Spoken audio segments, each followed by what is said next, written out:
Ron Howard's journey from the friendly neighborhood kid on television to a commanding presence behind the camera as a Hollywood director looks very much like the American dream realized. Yet beneath that likable exterior and long list of achievements lies a far more troubled story, filled with unexpected hardships, co-stars who bullied him, dangerous accidents on sets, and personal sacrifices that nearly broke him. For nearly 50 years, Howard hid the harsh truths behind the glitz, brushes with death, expensive lawsuits, and family secrets that almost ended his marriage. Only now has he chosen to speak openly about the darkness that trailed his dazzling career. Born in Duncan, Oklahoma, in 1954, Ron Howard came from a family that was far from rich. They struggled just to get by. In 1958, when Ron was only 4, his parents took a bold leap. They packed everything and moved to Hollywood, hoping for better opportunities. That risky decision landed them in a tiny Burbank house, barely surviving financially. Still, that move quietly set the stage for Ron's lifelong connection to show business, as he grew up surrounded by film sets and cameras. His entry into acting happened almost by accident. At just 18 months old, he appeared in a brief scene in Frontier Woman on a whim from his father. That tiny role launched him into entertainment, but his parents were determined to protect him from the brutal side of child stardom. They made a strict rule: no full-time acting until he turned 5. That choice nearly bankrupted them. They had to pawn belongings and turn down paying jobs, but it showed how much they wanted Ron to have a normal childhood. Even with that protection, those early years were hard. Ron's father, Rance Howard, had just left the Air Force and struggled to find steady work as an actor and writer. The family faced so much financial strain that at one low point, Rance seriously thought about quitting Hollywood entirely to become a farmer in Oklahoma. But they stuck it out, determined to give Ron a chance, even as their debt grew to the equivalent of $5,000 today. Ron's first experiences on a set were anything but glamorous. When he was finally cast in the 1959 film The Journey, his name appeared in the credits for the first time, but that milestone was spoiled by cruelty from crew members. They mocked his red hair and freckles, calling him a freckle-faced freak, which broke his young heart. His father had to confront the abusive treatment, arguing with crew members even though it risked losing work. The job paid just over $12,000, but it meant everything to the family. Despite these challenges, Ron's parents tried to maintain normalcy, keeping him in public school and encouraging him to be a regular kid whenever possible. But the growing pressures of the industry kept creeping in. By 1960, Ron auditioned for and won the role of Opie Taylor on The Andy Griffith Show, which became a nationwide sensation. At only 6 years old, he was thrust into the spotlight, carrying a beloved character through 249 episodes. The show's success brought fame and a steady paycheck, but it also came with intense demands. Ron had to memorize long scripts, keep to tight schedules, and deliver perfect performances without a live audience. Behind the scenes, he was growing up fast, balancing childhood innocence with the responsibilities of a workaholic lifestyle. He formed a close bond with Andy Griffith, who became both a mentor and a father figure, helping Ron navigate the complexities of acting and emotional challenges on set. But not everything on the show was happy. Howard watched Andy Griffith struggle with alcoholism, sometimes exploding in angry outbursts that unsettled everyone. On one occasion, Andy publicly read a harsh review and broke down, revealing vulnerabilities behind his cheerful public image. Still, he remained supportive of Ron, guiding him with kindness and patience. Just when hope seemed dim, a turning point appeared on the horizon, a new phase of challenges and revelations that would test him in unexpected ways. In 1973, Ron Howard's budding film career took a dark turn during the making of what would become the classic American Graffiti. Although the movie promised to lift him to new heights, life off-camera was far from glamorous. Co-stars Harrison Ford and Paul Lumet subjected Ron to relentless bullying, in what he later called his only moment of Opie shaming. The torment included throwing beer bottles near his car, locking him inside a trailer to make him miss rehearsals, and spiking his drinks, all because Ron had been a beloved child star, and they didn't respect that legacy. Howard endured the harassment in silence. The humiliation ate at him, But he kept his pain private for decades, unwilling to damage the film's success or his own image.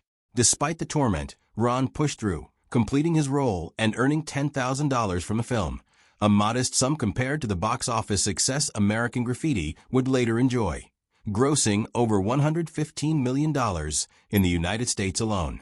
Yet the emotional scars from the bullying remained, shaping Ron's approach to relationships and trust within the industry. Several years afterward, Harrison Ford apologized to Ron, having come to understand the damaging effects his behavior had caused. The apology brought some resolution, but the incident lingered as a disturbing memory throughout Howard's professional path.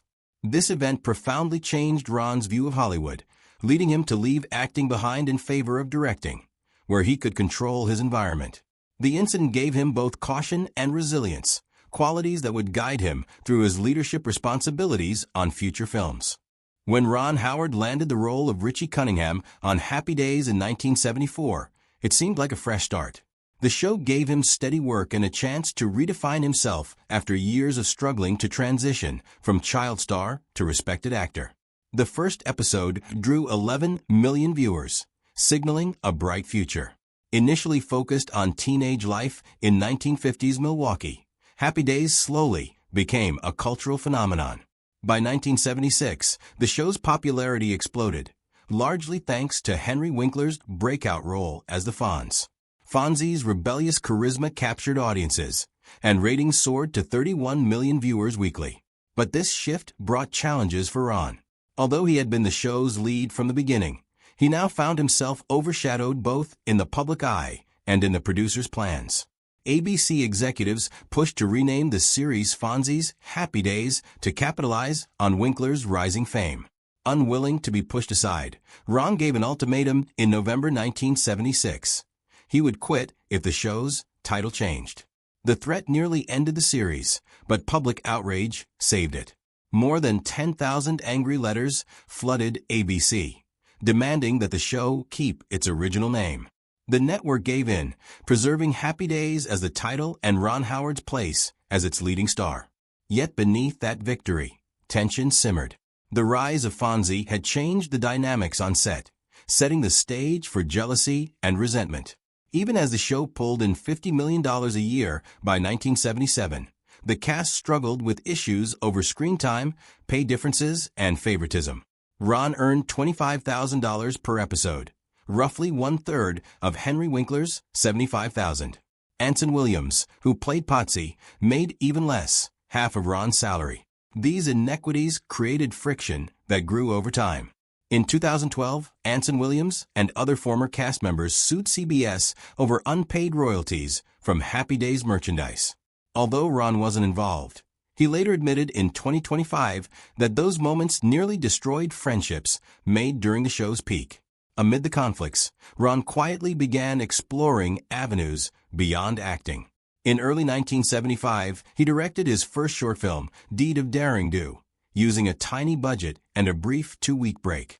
The short's success encouraged Ron to pursue directing full-time, planting seeds for his future trajectory. Ron Howard's move from in front of the camera to behind it marked a bold new chapter. While still starring on Happy Days, he made his first short film, Deed of Daring Do, in early 1975 on a shoestring budget of just $2,000, shooting in only 2 weeks. That modest project won a small prize at the Atlanta Film Festival that September, giving Ron the encouragement he needed. That push led to his first feature film, Grand Theft Auto, released in 1977. Shot on a budget of $600,000, it became a surprising success, grossing around $15 million. Despite the accomplishment, the production was anything but smooth. An on-set stunt accident seriously injured Paul Bartel, leaving Ron worried that his directing career could be over before it had begun. The resulting lawsuit was quietly settled in 1978, but the incident deeply affected Ron, cementing his lifelong commitment to on-set safety. After transitioning to directing, Ron achieved his first major success with Splash, released in 1984. This romantic comedy, which cost $11 million to produce, earned almost $70 million at the box office. However, the production team experienced internal conflicts. Tom Hanks had a reputation for throwing temper tantrums whenever someone altered the script, and he nearly lost the film because of an explosive argument with staff members. Ron intervened to end the fight, demonstrating his ability to control dangerous situations on movie sets. The production of Cocoon in 1985 brought safety issues as well. Harold Jenkins, an extra who had been fired, sent death threats to Ron and the crew.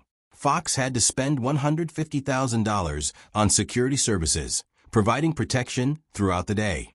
Cocoon achieved commercial success and critical acclaim, resulting in $85 million in revenue and 2 Oscars.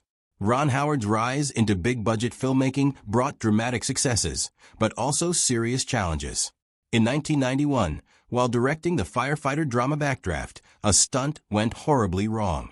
On July 23, 1990, an uncontrolled fire broke out, severely burning Kurt Russell's hand and face. 3 other crew members were also injured. An Occupational Safety and Health Administration investigation uncovered critical safety violations, revealing that the production had been operating without adequate precautions. Despite the safety failures, Backdraft was a hit, earning $152 million. Another intense production was the 1995 film Apollo 13, a highly accurate space drama starring Tom Hanks. Production briefly shut down in October 1994, costing around $2 million, as Ron nearly walked away from the project in frustration. The film went on to achieve enormous success, making $355 million worldwide. While filming 1990 SIXS Ransom, Ron and his family faced chilling harassment. On Valentine's Day, he received letters threatening his children, and suspicious vehicles were spotted outside their home. The FBI intervened, helping the family relocate temporarily. In 2001, Howard directed A Beautiful Mind, which was honored with Best Picture and Best Director Oscars, grossing over $313 million. Yet the set was tense, with star Russell Crowe exhibiting volatile behavior. Ron even fired Crowe during production, only to rehire him days later to avoid financial losses. Ron Howard's career has also been marked by fierce controversies. One of the most high-profile uproars erupted with 2000 SAXS The Da Vinci Code, a film that ignited a global backlash from religious groups, most notably the Catholic Church. The movie's controversial narrative suggested that Jesus married Mary Magdalene and fathered a child, a storyline that stirred protests, bans, and even death threats against Howard. Despite the vitriol, the film's worldwide gross surpassed $760 million.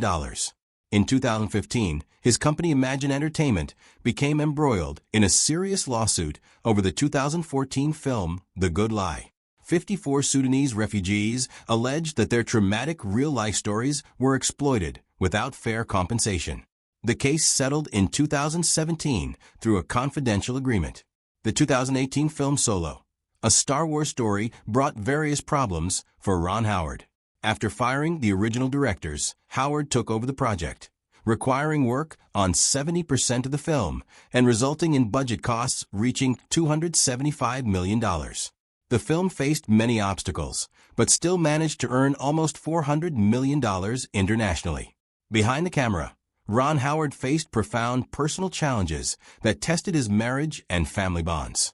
He met Cheryl Alley in high school. Their first date took place in November 1970, and despite rumors and tabloid gossip, they remained united. Ron proposed 3 times before Cheryl said yes in October 1974, and they married the next year. Financial struggles shadowed them during his early career. In the early 1970s, Ron delivered newspapers to support their outings, making just $150 a month. A serious car accident in 1971 left him with whiplash and $3,000 in medical bills. He even sold his bicycle to cover costs. Despite the commercial success of films like American Graffiti, Ron received a flat $10,000 with no share of the profits.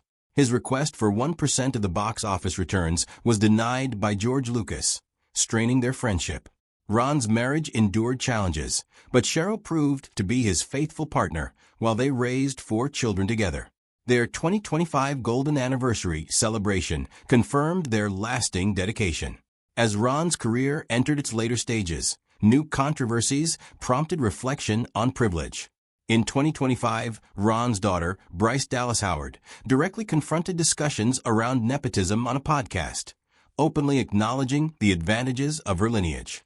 Health and family grief also impacted Ron. His father, Rance Howard, passed away in 2017 at age 89. Ron encountered fresh professional challenges with the Netflix movie Hillbilly Elegy in 2020, which received mixed reviews. Ron received his first acting Emmy nomination in 2025 for a comedy series. Ron Howard's journey reveals a world behind the camera filled with unexpected hardships, controversies, and personal trials.